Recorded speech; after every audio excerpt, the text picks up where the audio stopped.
नमस्कार मित्रों। आज के इस कलयुग में ऐसा माना जाता है कि हनुमान जी हर उस जगह पर जरूर आते हैं जहाँ पर राम कथा की जाती है। जहाँ भी प्रभु श्री राम की स्तुति की जाती है, वहाँ हनुमान जी किसी न किसी रूप में अपने भक्तों को दर्शन देने पहुँच ही जाते हैं। हनुमान जी की कृपा पाने के लिए प्रभु श्री राम का स्मरण अवश्य करना चाहिए।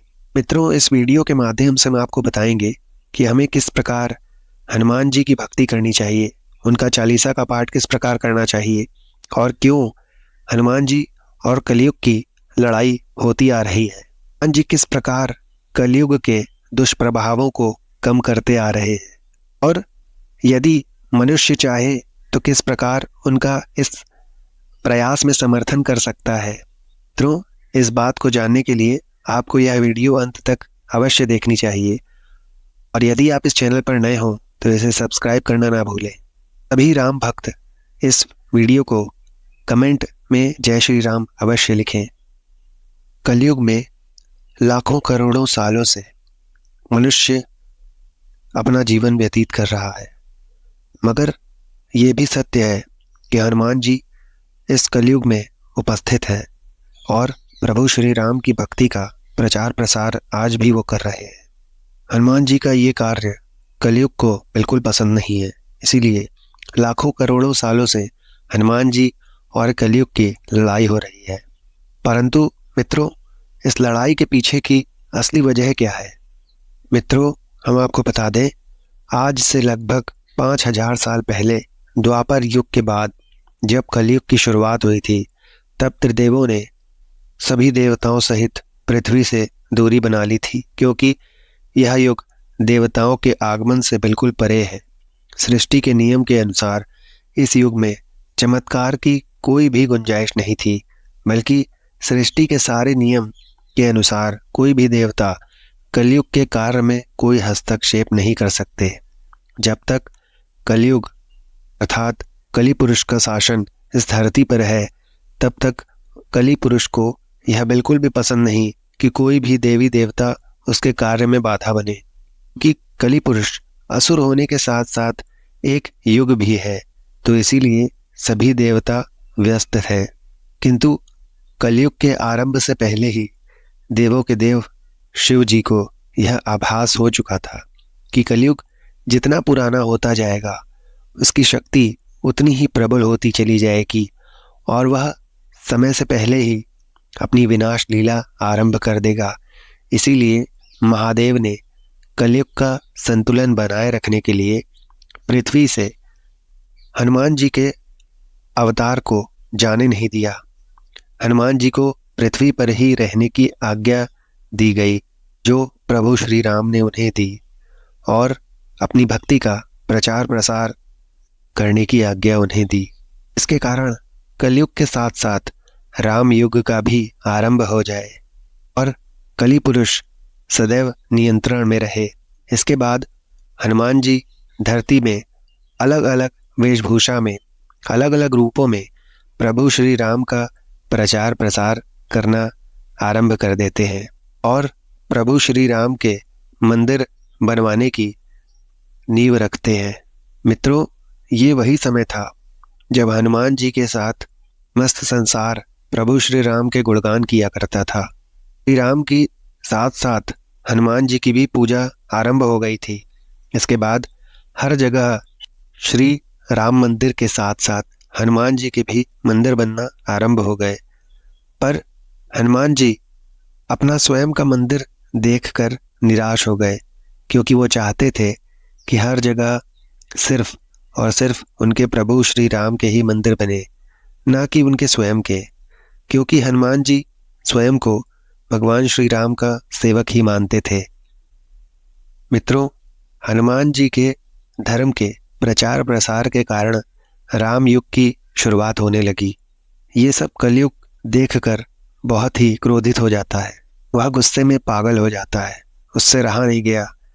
फिर उसने हर वार मंदिरों और मंदिरों के आसपास रहने वाले लोगों में पाप फैलाने की तमाम कोशिशें की, पर वह नाकामयाब रहा और इससे उसे हनुमान जी की ताकत का एहसास हुआ कलयुग पुरुष समझ गया कि किसी भी मंदिर या मंदिर के आसपास उसकी माया का कोई भी प्रभाव नहीं होने वाला। फिर कलयुग पुरुष ने धीरे धीरे मंदिर से दूर रह रहे इंसानों के अंदर मंदिरों के प्रति घृणा की भावना पैदा करने प्रारंभ कर दिया और कलयुग की माया में फंसकर लोग मंदिरों के प्रति काफी हिंसक हो गए। लोग मंदिरों को तोड़ने के साथ साथ साधु संतों को भी परेशान करने लगे। मित्रों, इसका जीता जागता उदाहरण हमें कई वर्षों पहले ही मिल चुका है। भारत पर मुगलों के आक्रमण, तो कहीं ब्रिटिश साम्राज्य का आक्रमण, इन सभी कालों में मंदिरों को तोड़ा गया और ये सब कली पुरुष की ही चाल थी। इंसान एक दूसरे इंसान का दुश्मन बनने लगा। धर्म के नाम पर लोग एक दूसरे से लड़ने लगे। हनुमान जी जो सदैव श्री राम के ध्यान में लीन रहते हैं, उन्हें जब कलयुग के इस दुस्साहस का आभास हुआ तो हनुमान जी काफी क्रोधित हो उठे और इस कलयुग पुरुष की तलाश में निकल पड़े। उन्होंने आकाश पाताल, धरती, जंगल, हर जगह कलयुग को ढूंढा। इतना खोजने के बाद भी वो उन्हें नहीं मिल रहा था। आखिरकार दोनों आमने सामने आ ही गए। हनुमान जी को सामने देख कलयुग घबरा गया। फिर उसने अपनी शक्तियों से हनुमान जी पर अंधाधुंध प्रहार करना प्रारंभ कर दिए, लेकिन कलयुग की शक्तियों का हनुमान जी पर कोई भी असर नहीं हुआ। और फिर कलयुग ने अपनी माया दिखाना प्रारंभ कर दिया, जो हनुमान जी पर हावी होने की तमाम कोशिशें करती है। परंतु कुछ देर तक ही हनुमान जी कलयुग के इस ताकतवर माया जाल में उलझे रहे, लेकिन कुछ क्षणों के बाद ही कलयुग का यह बिछाया हुआ माया जाल टूट गया। फिर हनुमान जी ने भगवान श्री राम का नाम लेते हुए कलयुग को वहीं पर धूल चटा दी और कलि पुरुष को युद्ध में पटक पटक कर मार कर हराया। लेकिन कलयुग को समाप्त नहीं कर पाए, क्योंकि कलयुग सिर्फ एक असुर ही नहीं है, वो एक युग भी है जिसे समय से पहले समाप्त नहीं किया जा सकता है। उसे सिर्फ अपने नियंत्रण में किया जा सकता है, वो भी एक निश्चित समय तक। कलयुग वहां से हनुमान जी के पास से गायब हो जाता है। मित्रों, तभी से हनुमान जी और कलयुग के मध्य ऐसे कई बार युद्ध होते चले आए हैं। मित्रों, इस संसार में हमें कई बार ऐसे कई कर्मकांड देखने को मिले हैं जो हमें यही प्रदर्शित करते हैं कि लोग धर्म के नाम पर मंदिरों को तोड़ना ही चाहते हैं, अधर्म के मार्ग पर ही, नास्तिकता के मार्ग पर ही रहना चाहते हैं। परंतु यह सर्वज्ञात है कि अंत में जीत सच्चाई की, धर्म की, सत्य की ही होती है। हनुमान जी के तमाम प्रयासों से अब तक कलयुग समय से पहले घोर कलयुग लाने में विफल रहा है। वरना मित्रों, अब तक तो कलयुग धरती पर ऐसी ऐसी विनाश लीलाएं रच चुका होता जिसे देखा भी नहीं जा सकता था। यदि आज के समय में धरती पर कहीं अच्छे कर्म हो रहे हैं, कहीं ईमानदारी है, कहीं सच्चाई है, कहीं पे धार्मिक आस्तिकता है, तो ये सब हनुमान जी की ही देन है। इसलिए मित्रों, सभी को चाहिए कि वो भगवान की भक्ति और श्रद्धा स्वयं करे और उसका प्रचार प्रसार भी करे। मित्रों, वर्तमान समय में जो भी मनुष्य आस्तिकता की राह पर, धर्म की राह पर चल रहे हैं, पूजा पाठ आदि सदैव कर रहे हैं, उनसे हनुमान जी को बहुत उम्मीदें हैं। ये मनुष्य हनुमान जी के इन प्रचार करने की प्रयासों को सफल बनाना चाहते हैं। यदि सभी मनुष्य स्वयं को हिंदू सनातन धर्म का हिस्सा मानते हैं और प्रभु श्री राम के अस्तित्व को इस धरती पर मानते हैं, उन्हें भी प्रभु श्री राम की और हनुमान जी की भक्ति का सम्मान करते हुए खुद भी प्रचार प्रसार करना चाहिए। मित्रों, हम आपको बताएंगे कि हनुमान चालीसा का पाठ अवश्य करना चाहिए और इस पाठ को करते समय कुछ ऐसी गलतियां हैं जो आपको नहीं करनी चाहिए, वरना उसके बुरे परिणाम हो सकते हैं और हो सकता है कलयुग के ही प्रभाव के कारण ऐसा हो। मित्रों, यदि आप बजरंगबली को प्रसन्न करना चाहते ही है और विशेषकर मंगलवार के दिन हनुमान चालीसा का पाठ अवश्य करें, उससे आपको मनचाहा फल प्राप्त होगा। हनुमान चालीसा पढ़ने के लिए आपको किसी खास नियम की आवश्यकता नहीं होती है, लेकिन हो सके तो कुछ छोटी छोटी बातों का ध्यान रखना जरूर आवश्यक होता है। हिंदू धर्म के अनुसार हनुमान जी की पूजा से शुभ फलों की प्राप्ति होती है। ऐसा माना जाता है कि उनकी पूजा से लोगों की समस्त मनोकामनाओं की पूर्ति होती है और उन्हें मनोवांछित फल प्राप्त होते हैं। इसी वजह से उनके भक्तजन उन्हें प्रसन्न करने के लिए कई विशेष उपाय आजमाते हैं। ऐसी मान्यता है कि जो कोई भी भगवान हनुमान जी की पूजा करता है वह समृद्धि, धन और सकारात्मक ऊर्जा से परिपूर्ण हो जाता है।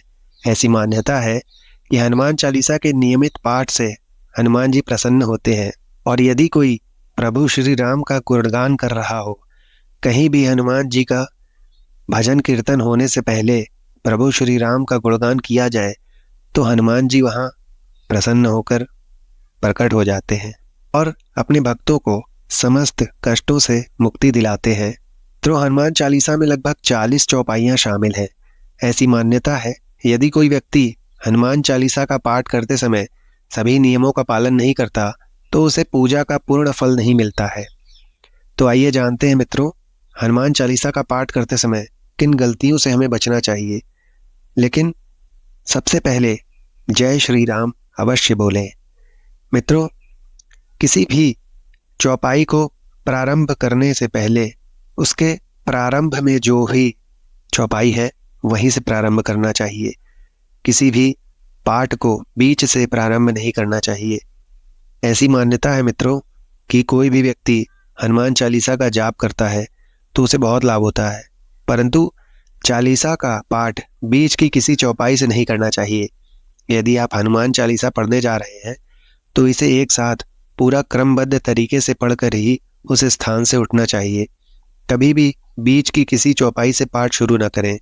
कोई भी पाठ अगर आप कर रहे हैं तो उसे सच्चे मन से करना चाहिए, अन्यथा उस पाठ को करने का फल कभी नहीं मिलता।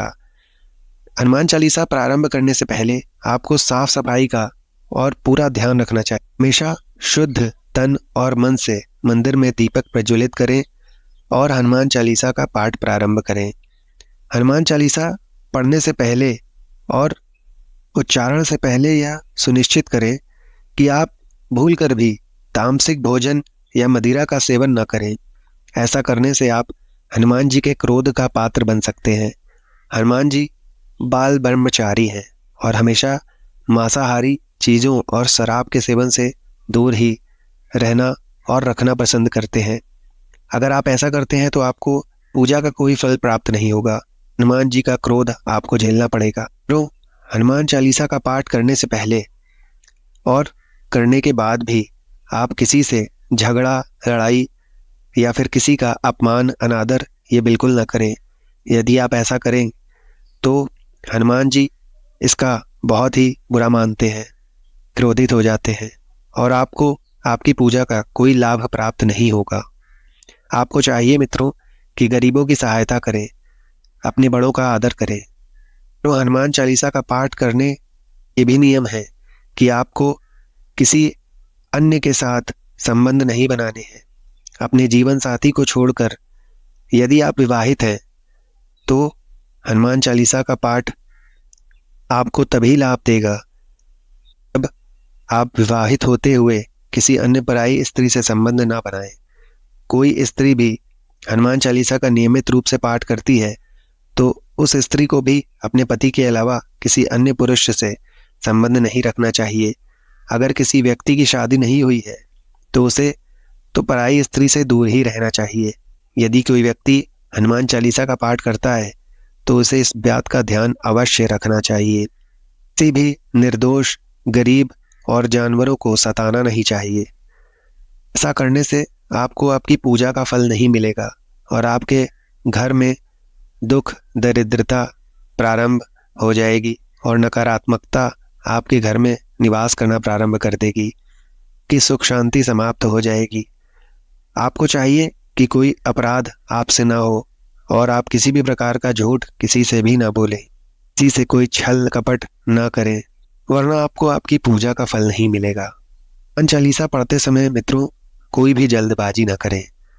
जब आप हनुमान चालीसा का पाठ करते हैं तब आपको कभी भी जल्दबाजी नहीं करनी चाहिए और इसके किसी श्लोक का उच्चारण गलत तरीके से बिल्कुल भी ना करें, वरना आपको कोई फल नहीं मिलेगा। सदैव धैर्य के साथ पूजा पाठ करें। श्री राम जी का नाम लिए बिना कोई भी पाठ प्रारंभ ना करें, क्योंकि हनुमान जी प्रभु श्री राम के अनन्य भक्त हैं। यदि आप हनुमान चालीसा की शुरुआत करते हैं और श्री राम का नाम लेते हैं तो आपको बहुत ही अच्छे फल की प्राप्ति होगी। तो यदि आप 3 बार से लेकर 108 बार हनुमान चालीसा का पाठ करें तो आपको बहुत ही अधिक फल की प्राप्ति होगी। परंतु पाठ करते समय मन में किसी भी प्रकार के गलत ख्याल या विचार नहीं लाने चाहिए। तो यदि ये पाठ आप अपने घर पे कर रहे हैं तो मंगलवार और शनिवार के दिन आपको हनुमान मंदिर में जाकर उनके दर्शन करने चाहिए। हनुमान जी के समक्ष घी का दीपक जलाना चाहिए, तो श्री राम के समक्ष भी जलाना चाहिए। इससे आपके बड़े से बड़े कष्ट दूर हो जाते हैं। तो किसी भी गलत संगत वाले व्यक्ति के साथ आपको नहीं रहना चाहिए। जो लोग गलत संगत में पड़े हैं, गलत काम करते हैं, उनका पतन तो निश्चित ही है। आप ऐसे लोगों से दूर ही रहें। तो मंगलवार के दिन 3 बार हनुमान चालीसा का पाठ अवश्य करें। पहले एक पात्र में जल भर कर रख लें। उसके बाद जब हनुमान चालीसा का पाठ संपन्न हो जाए तो उस जल को ग्रहण कर लें। इससे आपको लाभ तो मिलेगा ही, साथ ही हनुमान जी भी जमकर अपनी कृपा आप पर बरसाएंगे। मित्रों, सूतक काल जो होता है उसमें किसी भी इंसान की यदि मौत हो जाए तो वहाँ सूतक काल लग जाता है। तब हनुमान जी सहित किसी अन्य देवी देवता की पूजा हमें नहीं करनी चाहिए। इस दौरान मंदिरों में भी प्रवेश करना वर्जित होता है। मित्रों, ऐसी मान्यता है कि कलयुग में भी हनुमान जी सशरीर गंधमादन पर्वत पर निवास करते हैं। वर्तमान में तिब्बत क्षेत्र में आता है। कई पौराणिक कहानियों में इस बात का उल्लेख मिलता है कि हनुमान जी कलयुग के संकटों को पार करने में हर उस मनुष्य की सहायता करते हैं जो भी हनुमान जी का स्मरण प्रभुरी श्रद्धा के साथ करता है। मित्रों, रामायण की कथा के अनुसार गंधमादन पर्वत से जुड़ी कई कहानियां हैं। गंधमादन पर्वत के क्षेत्र को यक्षलोक भी कहा जाता है। ऐसा कहा जाता है कि यहाँ एक अद्भुत सरोवर है जहाँ खिलने वाले कमलों को रोजाना हनुमान जी अपने आराध्य श्री राम की पूजा में अर्पित करते हैं। श्रीमद् भगवत गीता में वर्णन मिलता है कि द्वापर युग में भी हनुमान जी गंधमादन पर्वत पर निवास करते हैं। इसी क्षेत्र में हनुमान जी भीम से मिले थे। ज्ञातवास के समय हिमवंत पार करके पांडव गंधमादन पर्वत के क्षेत्र में पहुंचे। इसी दौरान एक बार भीम सहस्त्र दल कमल लेने के लिए गंधमादन पर्वत के वन में पहुंच गए थे, जहां पर हनुमान जी ने भीम का अहंकार तोड़ा था। इस पर्वत पर कई ऋषि मुनि देवता गंधर्व निवास किया करते थे। तो मित्रों, यह जानकारी आपको कैसी लगी? कमेंट में जय श्री राम लिखकर हमें अवश्य बताएं। और यदि आप राम भक्त हों तो इस वीडियो को लाइक अवश्य करें, और हमारे चैनल पर यदि आप नए हो तो इस चैनल को सब्सक्राइब अवश्य करें। धन्यवाद मित्रों। जय श्री राम।